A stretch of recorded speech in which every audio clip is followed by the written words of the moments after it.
Hey guys, so I have all of my foundations and primers out. I just have them out in this little like Christmas basket that I had lying around. I was gonna film this over in my beauty room, but the echo in there is really strong, like where my vanity is. So I thought for the benefit of your ears to just kind of hang out on the couch and go through everything over here. Starting off with foundation, this is one of my all-time favorites. It's the Sephora Perfection Mist Airbrush Foundation. This is usually what I'm wearing whenever I'm filming, taking pictures. 9 times out of 10, this is the foundation that I'm wearing. And I really love it because it's very full coverage and it really does give like a very smooth, flawless airbrush kind of look to the skin. Now, to be honest, this isn't something that I can ever wear in the daytime. Like, it's not a foundation I would wear to the office or to a meeting or anything, just because I feel like it does look a little bit heavy in person. At least when I apply it, I just feel like it's very telling on the skin. But again, whenever I'm doing film or photography, this is the thing I always grab for. It is also oil-free, so you can see it really does like pack really good pigmentation and just has a very smooth finish to it. Now, I'm gonna be letting this go only because there's barely anything left in here, like maybe half of a use. So I think I'm long overdue for a new one of these. Hopefully Sephora still carries it. I think they'd be crazy not to. This foundation I'm gonna let go of. It's the Wet n Wild Photo Focus Foundation in Golden Beige. I really wanted to like this foundation because I know when it first came out, everyone went crazy over it. And I actually do really love Wet n Wild products. I think they've slowly become one of my favorite drugstore brands. But sadly, I did not like this. First of all, I hate the scent of it. It smells literally like paint that you would paint your house with or your walls with. It smells just like the paint aisle at Home Depot. So it's a little strong for me. And then I also am not really happy with the finish it leaves on my skin. I feel like it looks a little bit drying for me personally. So I am going to let this go, though I really wish it did work for me. These next two are both L'Oreal Pro Glow foundations, and one I'm gonna let go of, the other one I'm going to hold on to. L'Oreal Pro Glow by far is my favorite drugstore foundation. It has been for years. It's one I've always repurchased over and over again. And I love the coverage on it, but I also love the finish that it gives my skin. It's also a really good foundation to mix with higher end foundations if you really wanna like increase the longevity of something that's a little bit more expensive. I'll always add a little bit of this in there. And what's great is that it adds kind of like a liquidy nature to it, so I feel like it blends into the skin more easily without depleting any of the coverage. So it's not like, you know, pumping some moisturizer into your high-end foundation and then it kind of shears it out. This doesn't shear it out at all, but it kind of has a similar effect because it's a more hydrating formula. 205 is the best color match for me, so I'm gonna hold on to this one. 208 is way too dark for me. I think I had, I don't know, like wishful thinking or something at one point. In the summertime, I was hoping I would get this dark and I just never did. So it's just been sitting in my drawer for, I don't know, years now and just not getting any love at all. Sadly, I'm just gonna go ahead and let that one go. This next one is the Giorgio Armani Luminous Silk Foundation. This came to me very highly recommended from one of my best friends. He's a professional makeup artist and he's always raving about this foundation and how beautiful it is. And I will give it that. It is a very natural, radiant looking foundation. But for me personally, I wasn't too crazy about it only because I feel like the coverage for me is kind of lacking. I end up pumping so much of this out just to get the coverage that I want. And at that point, it feels like I'm wasting a lot of product. So yeah, it's a very pretty foundation, like finish wise, but just not necessarily the coverage that I like. I'm gonna continue using it up purely because I just spent so much damn money on it that it's too difficult for me to just go ahead and let it go, but it's probably something I would never repurchase. This next one is an e.l.f. foundation. It's their oil-free SPF 15 and mine is in the shade Sand. This one I'm gonna go ahead and let go of. It's not necessarily a bad foundation. It actually looks really pretty on the skin when you first apply it. The problem that I have with this though is that it doesn't last on me at all. Like after a few hours, I can already see my redness and blemishes coming through, so it just doesn't last long enough on my skin to warrant holding on to it. So this one I'm gonna let go of. Next, we have one of my favorite foundations of all time. It's the Amore Pacific Age Correcting Foundation Cushion SPF 25, and this one is in the shade Light Medium Yellow. Now, this is the little mini travel version that I got from Nordstrom when I was traveling to Europe last summer, and this foundation I just am completely obsessed with. I bought it specifically for that trip because I wanted something that had good coverage, but also SPF in there, and also looked natural on the skin because I knew I'd be running around all day, and I didn't want to like have to touch up my foundation. I just wanted something kind of easy, natural, good coverage, and this totally hit the mark. Now I'm gonna open it, and yeah, it's disgusting. I have used it to death. There's probably not a whole lot left in there to use. I just use it so sparingly because I love it so much, but yeah, this is an amazing foundation if you have mature skin, texture in your skin, and even though it's a cushion, it doesn't have like a really strong white cast to it. It isn't something super sheer. It also mixes really well with other foundations. So going into this one, this is the NARS Natural Radiant Longwear Foundation. Definitely holding on to this. I love it. It's one of my go-to foundations if I know I have to like run a ton of errands or I know I'm gonna do a ton of things. This lasts on my skin very, very long, and it also has great coverage. So still love that guy. This one I'm going to let go of purely because I've had it for too long. It's the e.l.f. Foundation Serum with SPF 25. I love this foundation paired with a full coverage powder because the formula itself is very serumy, it's very lightweight, and the coverage probably looks heavier swatched out on my hand, but on the skin it does sheer out quite a bit. And you can see the formula is just very hydrating and serumy, duh, because that is pretty much what it is. But I love adding a full coverage powder over this. I know for a while I was pairing it with the L'Oreal True Match powder. And that would kind of suck up the extra oil in here. And the formulas together would just lock in and look so beautiful and flattering on the skin. And I find that this gives me a very Victoria's Secret-esque type of glow. Like it's a very specific glow that this gives my skin, but never oily or greasy looking. So I love it. I'm gonna let it go purely because I just threw it in a drawer and I think I forgot about it for too long, but I would 100% repurchase this. This is the Melky Holika Holika Cushion Compact, and I did try this in a past video. This was sent to me from Holika Holika as part of their like little limited edition Pecco line they came out with. And the formula of the cushion itself I liked, but the shade is very, very light for me. So yeah, that's the color. It's just really, really light for me, but I still want to hold on to it purely because I love the compact so much. I have such a thing for cushion compacts. Yeah, I am going to hold on to this one just because it's so cute. Maybe I'll try to find a replacement cushion for it. That way I can actually use it, but this one is not going anywhere. This I'm gonna let go of. It's the e.l.f. Foundation Palette in Light Medium. I honestly have no idea why I still have this. I feel like I let it go before, but maybe I'm thinking of a different palette. But yeah, it's just this little like foundation quad. It was cream foundations. I remember not hating this. I thought the undertones in it too were really nice, but it's just really like dried out and disgusting. So I'm going to let that one go.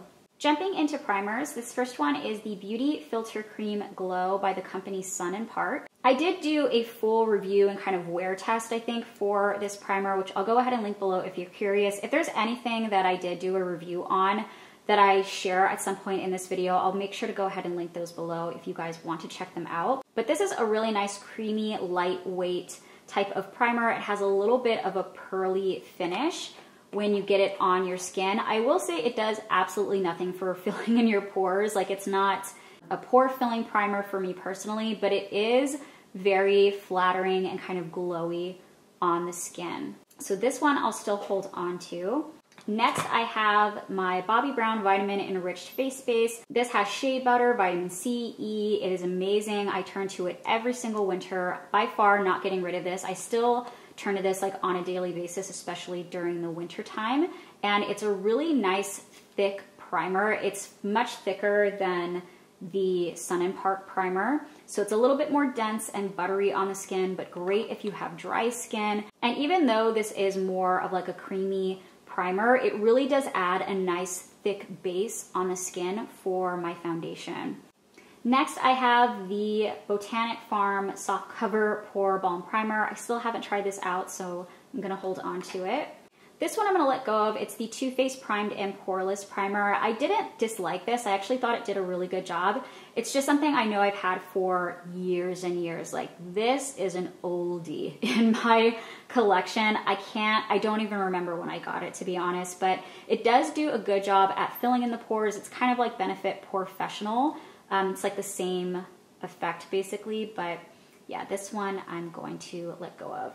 This is the Fenty Beauty Pro Filter Instant Retouch Primer. I got this in the summer of last year because I wanted something to help mattify my skin but not make it look super dry, and this is one of my favorite primers for that. I love it because it smooths out my skin. It does mattify in the areas where I'm oily, but it doesn't look patchy in the areas where I'm dry. So yeah, I really like this. I think it works really well with all of my foundations, and I'm gonna hold on to it. Next is the e.l.f. Prep and Hydrate Balm. This is just like a hydrating, super, super lightweight balm for the skin. It took me a while for this to grow on me. I think it's because the way I was applying it. You really do have to apply a generous amount for this to do very much on the skin, but I do like it. It's just like a lightweight, hydrating type of primer.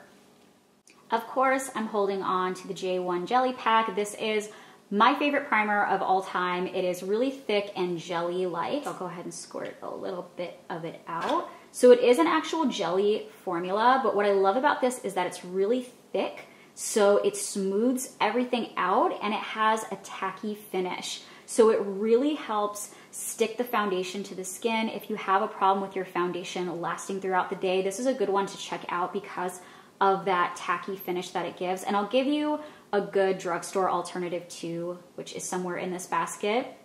But yeah, I really do like this primer. I know that there are other versions, like there's a red and a black one that I'm dying to get my hands on, so I definitely need to check those out. If you guys have tried the red or the black versions of this, let me know if you guys like it or if there's one you'd recommend, and I will have to check it out.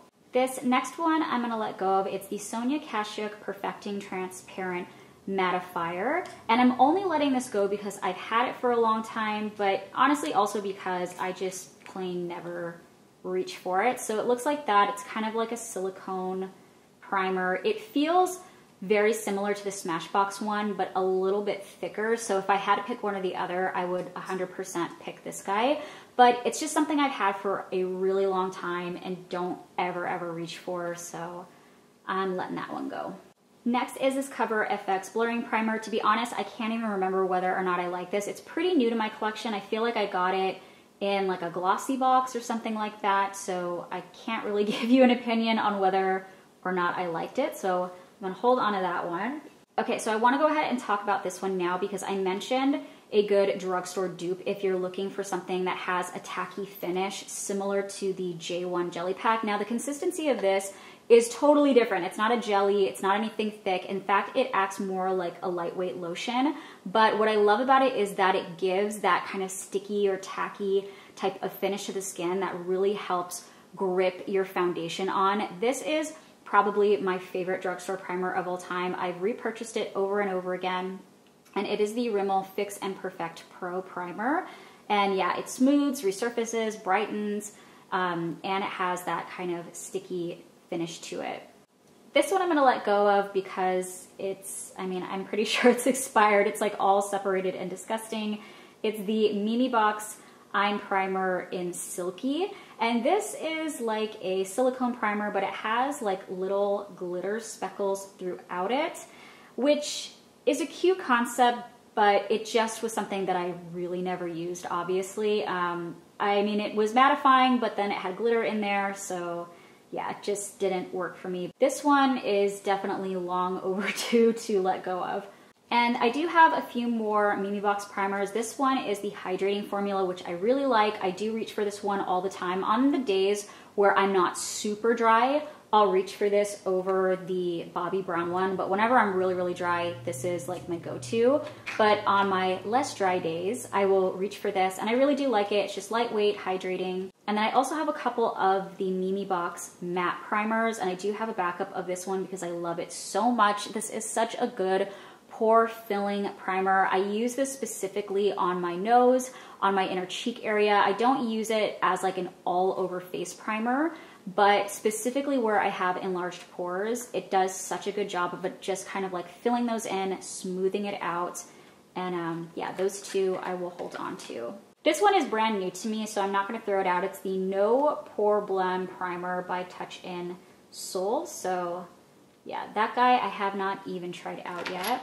This I'm gonna let go of. It's just a little random mini guy. It's the IPKN Radiant Cream Primer. It just was very, very lightweight for me and didn't really do anything for my skin, so that one I'm gonna let go of. Next, I have the e.l.f. Poreless Putty Primer, and I did do a video comparing this to the Tatcha one. And I do like this primer. I'm gonna continue to hold on to it. It's very nice, lightweight, and smoothing. It isn't anything that I think is phenomenal in the pore filling department, but I do like it, so I will hold on to that guy. This next one I'm gonna let go of. It's the e.l.f. HD Mattifying Balm. I've had this for a really, really long time, so it's long overdue to go ahead and let go of it, but it looks like that. And honestly, it kind of looks and feels very similar to Crisco. Like, it has that thick Crisco feel to it. But I remember not disliking this. I thought it did a good job, but the thing I don't like about it is that it has like a powdery, dry finish to it. So I find that when I put my foundation over top, it just looks a little bit too drying on me. It doesn't look as natural. So this one I'm gonna go ahead and let go of. Next, I have this e.l.f. Mineral Infused Face Primer. I just got this as a gift with purchase from a recent e.l.f. order, and I haven't even cracked it open yet, but I do like this primer, so I'll hold on to that. This next one is by Marc Jacobs. It's the Coconut Face Primer, and I really like this one. It's very like liquidy and hydrating, but not heavy at all on the skin. And I love that it's infused with coconut because coconut just always does really good things for my face, so that one I'll hold on to. I have a Tarte Poreless Primer. This has not even been opened yet, so I'll hold on to that. This I'm letting go of. It's the Milk Makeup Blurring Primer. I remember when everyone was going absolutely insane over this, and I don't know, I remember trying it out in store. I wasn't too crazy about it. When they came out with the mini version, I thought I would go ahead and just test it out, and I should have listened to my instincts because I do not like this. To me, there is just no real point of this for my skin. Like, it is easy to apply, and it's kind of just like a lightweight balm, but it doesn't do anything for me. Like, it doesn't add a base for my foundation. It doesn't do very much for my pores. So I was very underwhelmed by this guy. So I think I'm just going to go ahead and pass this on. This one I'm also going to let go of. It's this little mini YSL Touche Eclat Blur Primer. I don't understand the hype about this at all. I feel like it doesn't do anything that amazing for my skin. You don't see the gold flecks. It doesn't give my skin like any type of significant radiance or pore filling. It just kind of looks like a regular silicone primer on my skin. So that one I'm gonna let go of. This is the newest one to my primers. It's the Wet n Wild Water Drop Primer in Rose.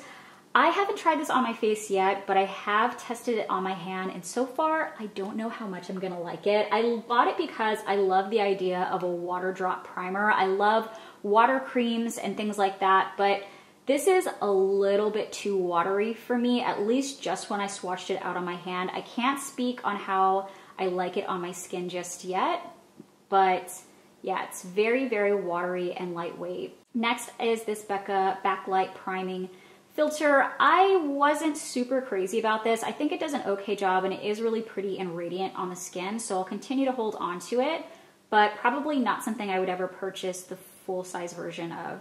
I'm also going to be getting rid of this Amazing Cosmetics Anti-Aging Face Primer. Now, I love this primer because it has anti-aging benefits in there. It's very lightweight and silky on the skin, but I feel like it makes me look a little bit oily sometimes or greasy. So yeah, I'm just going to go ahead and let this one go. I'm also gonna pass on this little Jane Iredale Smooth Affair primer. I've tried this once and I just remember it being very, very lightweight for my skin. I don't mind things that are kind of lotiony in formula, but if they don't create a base or don't do any significant smoothing for my face, I just feel like it does the same thing as a moisturizer would. So for that reason alone, I'm gonna go ahead and just let this one go. Next, I'm going to get rid of this little mini Smashbox Photo Finish Primer Oil. I only tried this out maybe 2 or 3 times and I didn't like it. I just felt like it left my skin looking a little bit oily. I wanted to love it because I do mix oils in with my foundation regularly. So I thought that maybe this was going to help me skip that step and just look very hydrating on the skin, but instead I just found it to look a little bit greasy on me. So I'm gonna let that go. The final primer, it's the Tatcha Silk Canvas, this little mini guy, and I'm gonna continue to hold on to it because I paid for it. I mean, that's really the only reason why. I think I got it in like a Christmas gift set just this past Christmas, but I'm not the biggest fan of this. It's just another one of those things where it's so silky and lightweight that I don't really know what it does for my face. It doesn't do very much for filling in pores. It does have a really nice kind of soft baby pink tint to it, which is really flattering on the skin, but it just doesn't do enough for smoothing for it to be like a necessary step in my makeup routine. Okay, so here is an overview of all the primers I'm holding on to, and here is everything that I'm letting go of. And I did let go of 10 in total. And then for foundation, this is what I'm holding on to. Obviously, I'm way more picky with foundation, so I'm not too adventurous with what I try out, but this is everything I'm holding on to, and this is what I'm letting go of, so I'm letting go of 5 in total. That's gonna be it for this round today. If you guys do like this decluttering series, please be sure to give this video a like, and don't forget to subscribe because I do have a ton of other ones coming out very soon. I'm going through everything from makeup, skincare, everything in my bathroom pretty much. So yeah, definitely stay tuned if you guys like these type of videos. Other than that, thank you guys so much for watching. I love you so much, and I'll see you next time. Bye.